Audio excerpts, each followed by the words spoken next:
Good morning सबाइके welcome to my channel. आज के हलो शुक्रबार और एखन बाजे प्राय ওই 8টা 45 মতন। তো 8টা 45-এর মধ্যে রিওর গাড়ি চলে আসে। তো রিওকে এখন পাঠিয়ে দিলাম হলো স্কুলে। রুমাল পকেটে আছে, নিয়ে নেবে আর ভালো করে লিখবে আর অ্যাকশন করে রাইমস বলবে, ঠিক আছে? টাটা। রিওর আজকে ছিল হলো রাইমস আর ম্যাথ এক্সাম। তো রিওকে ভালো মতন বলে দিলাম যে কি করতে হবে। তো যাই বলে দিই না কেন ও নিজের মতনই করে আসে। আর আমরা চলে যাচ্ছি এখন ঘরে। তার আগে দেখলাম আমাদের জবা ফুলে অনেক আজকে জবা ফুল ফুটেছে। তো এখানে ছিল হলো লাল জবা, যেটা ভীষণই সুন্দর কালারটা। আর এখানে ছিল হলো হলুদ জবা। তো এখানেও 4টে ফুল ফুটেছে। লাল জবার ওখানেও দেখলাম অনেকগুলো ফুল ফুটেছে। তো তোমাদের সঙ্গে একটু শেয়ার করলাম। আর এই যে আমাকে দেখে এই যে আমাদের টুকটুকি নিচে, তো ও এখন ওপরে যাবে। টুকটুকি হাই করো, এখানে তাকাও তাকাও, এরকম করো, তাকাও আমার দিকে, তাকাও আমার দিকে। গুড মর্নিং বলো, বলো high high, good morning good morning. যাও এবার আঙ্কেলের সঙ্গে দেখা করো, যাও।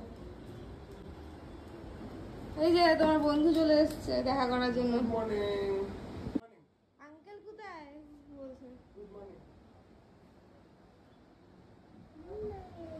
এই আঙ্কেল তোমার ফ্রেন্ড, তুমি এসেই আঙ্কেলকে খোঁজো। হ্যাঁ,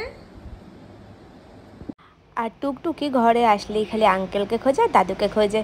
তো আগে একটু আঙ্কেলের সঙ্গে দেখা করে আসলো, তারপরে এই যে বাবার সাথে এখানে এসে বসে আছে, মানে এই ডাইনিং টেবিলে এসে বসে আছে। আর এই যে এদিকে আমি এখন চা করতে চলে এসেছি আমার জন্য, রিওর পাপার জন্য। বাবা মা তো সকালেই খাওয়া হয়েছে। আর এটা হচ্ছে রিওর পাপার লেমন টি এর গুঁড়ো।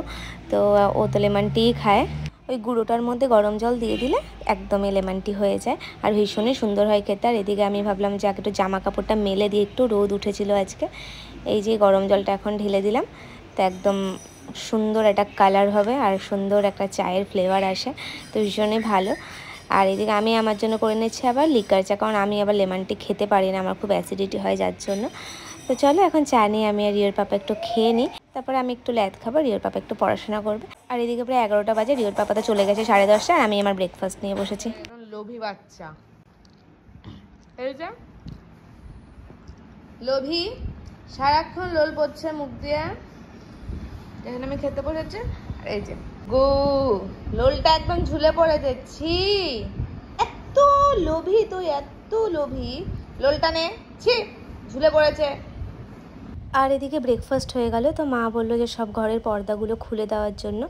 তো এই যে আমি এখন সমস্ত ঘরের পর্দাগুলো খুলছি, সব ধোয়া কাচা হবে, তারপর নতুন পর্দা লাগানো হবে। আর সোফার কভারগুলো খুলে নিচ্ছি, কারণ এগুলো ভাবলাম চেঞ্জ করে দিই, কারণ এগুলো অনেক দিন হয়ে গেছে, পাতা হয়েছে, নতুন কভার একটা পরিয়ে দিই। তো সব কিছু নিয়ে এই যে এসেছে, এখন ওয়াশিং মেশিন একবারে চালিয়ে দিই। সব আপাতত বাইরে প্রচুর রোদ আছে, ভাবলাম একবারেই চালিয়ে দিই, হয়ে যাবে। তো এই যে এখন আমি মেশিন চালিয়ে তারপরে এখন যাব নিজের ঘরে। এই যে ফ্যান, তারপরে টুকটাক আরও যেগুলো পরিষ্কার করার আছে সেগুলো। এই ফ্যান পরিষ্কার করতে গিয়ে যা স্ট্রাগল আমি করেছি, কারণ আমি তো এসব করি না। ফ্যান ট্যান পরিষ্কার রিওর পাপা বা বাবাই করে। প্রথমে ফ্যান পরিষ্কার করতে গিয়ে দেখি সব নোংরা আমার মাথাতেই পড়ছে। তারপরে তো মাথাটা একটু কভার করে আসলাম, কারণ চুলে তো জানোই কদিন আগে একটা ট্রিটমেন্ট করে এসেছি, নোংরা টোংরা পড়লে অসুবিধা আছে, যার জন্য এই মাথাটা কভার করে এসে তারপরে আমি ফ্যানটা ফাইনালি পরিষ্কার করতে পেরেছি অনেক স্ট্রাগলের পর। তারপরে ভাবলাম যে না, এই যে এই ড্রয়িং রুমের এই কোণাটা ভীষণভাবে অপরিষ্কার হয়ে রয়েছে, তো ভাবলাম আজকে এইটাও করে ফেলি। আর এত রোদ ছিল, হঠাৎই এত জোরে বৃষ্টি এসছে যে কি বলবো। এই তো ভিডিওটা আজকে এইটুখানি। সবাই সুস্থ থাকো, ভালো থাকো, টাটা।